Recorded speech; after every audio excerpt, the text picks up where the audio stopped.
একটি আকীদা পরিষ্কার করে নিয়ে যান আপনাদের। সে আকীদাটা এভাবে পরিষ্কার করুন, কোন পীর সাহেব, কোন খাজা বাবা, কোন মাওলানা, কোন মুহাদ্দিস, কোন বুজুর্গ আপনাকে সুপারিশ করতে পারবে না যদি না আল্লাহ পাক তাকে কথা বলার তৌফিক না দেন। মনে থাকবে এটা।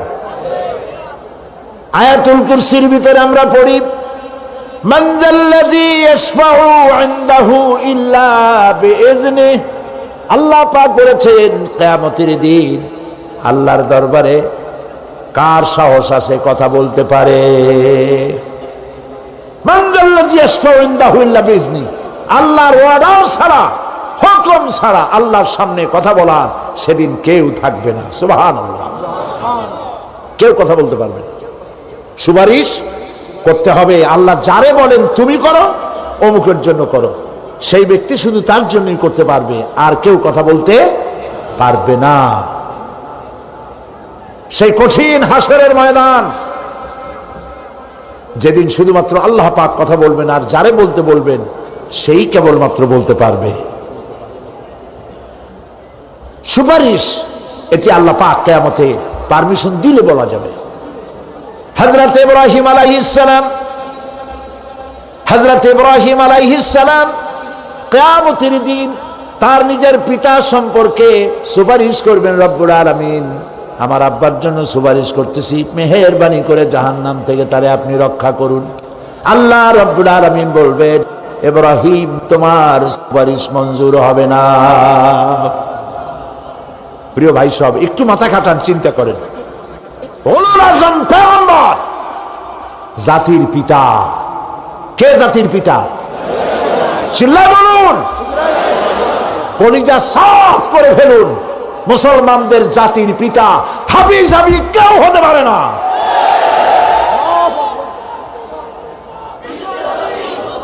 মিল্লাতা আবিকুম ইব্রাহিম।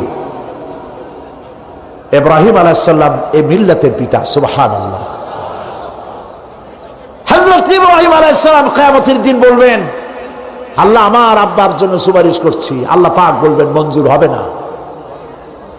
আজর তোমার পিতা হতে পারে, কিন্তু আমার খলিলকে আগুনে ফেলার জন্য নমরুদকে সে সহযোগিতা করেছে, আমি তোমার পিতাকে ক্ষমা করব না। নবী করিম সাল্লাল্লাহু আলাইহি সাল্লামকে সাহাবায়ে কেরাম জিজ্ঞেস করেছেন, হে রাসূল, আপনার আব্বা এবং আম্মার অবস্থা কি হবে? নবী করিম সাল্লাল্লাহু আলাইহি সাল্লাম কেঁদে ফেলেছেন, সব বলেছেন, আমি তাদের কোনো উপকারে আসব না। আল্লাহু আকবার। আপনি মনে করছেন নাকি যে ইয়া নবী সালাম আলাইকা বলি অমনি নবী সুপারিশ পাবেন? এত সহজ। কতগুলো রসগোল্লা খাইলেন আর বড় একটা মিছিল করলেন আর অমনি চলে যাবেন?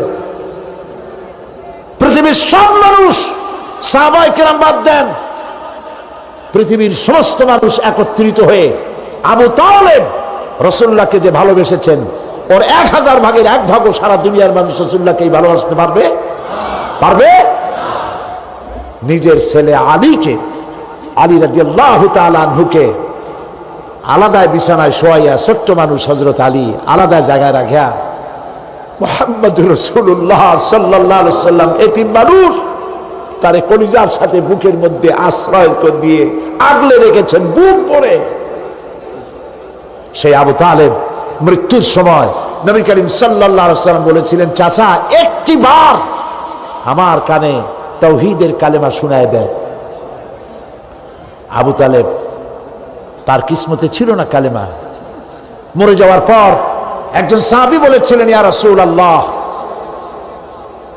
মৃত্যুর সময় আবু তালেবের মুখ আমি নড়তে দেখেছি, তিনি কালেমা পড়েছেন সম্ভবত। রাসূলুল্লাহ সাফ বলেছেন, আমি শুনি নাই। এত ভালোবাসার পরেও হাদিস শরীফে এসেছে আবু তালেব জাহান্নামে যাবে। কোথায় যাবে? জাহান্নামে। সবচাইতে কম আযাব হবে কার? আবু তালেবের। কম আযাবটা কি? হাদিস শরীফে এসেছে কম আযাব হলো জাহান্নামের আগুন দিয়ে 1 জোড়া জুতা তৈরি করে আবু তালেবের পায়ে পরিয়ে দেওয়া হবে। সেই জাহান্নামের আগুনের তৈরি করা জুতার তাপে আবু তালেবের মাথার ঘিলুগুলো টকবক করে বউ পড়তে লাগবে। এত ভালোবেসে যদি কিয়ামতে উপায় না হয়, আপনি ইয়া নবী সালাম আলাইকা, ইয়া রাসূল সালাম আলাইকা, আর কতগুলো জিলাপি খাইলেন, বড় একটা মিছিল করলেন। প্রিয় ভাই সব, এইসব বেদাত ছাড়ুন, এগুলি সুস্পষ্ট বিদআত। রাসূলুল্লাহকে ভালোবাসবেন, সাহাবীরা যেভাবে ভালোবেসেছেন ওইভাবে ভালোবাসবেন। আল্লাহ রাব্বুল আলামিন বলেন, যালিকাল ইয়াউমুল হক ফামান শাআ আত্তাখাযা ইলা রাব্বিহি মাআবা। এই দিনটি অবশ্যই আসবে, সেদিনটি নিশ্চিতভাবে আসবে।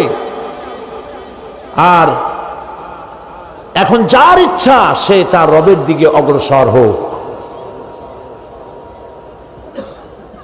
ইন্না আনজারনাকুম আযাবান করিবান ইয়াওমা ইয়ানজুরুল মার'উ মা কদ্দামাত ইয়াদাহু ওয়া ইয়াকুলুল কাফিরু ইয়া লাইতানি কুনতু তুরাবা।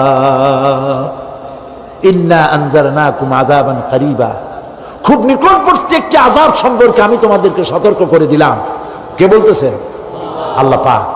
লক্ষ্য করুন আল্লাহ কি বলছেন, খুব নিকটবর্তী একটি কঠিন শাস্তি, আযাব, অর্থাৎ কিয়ামত।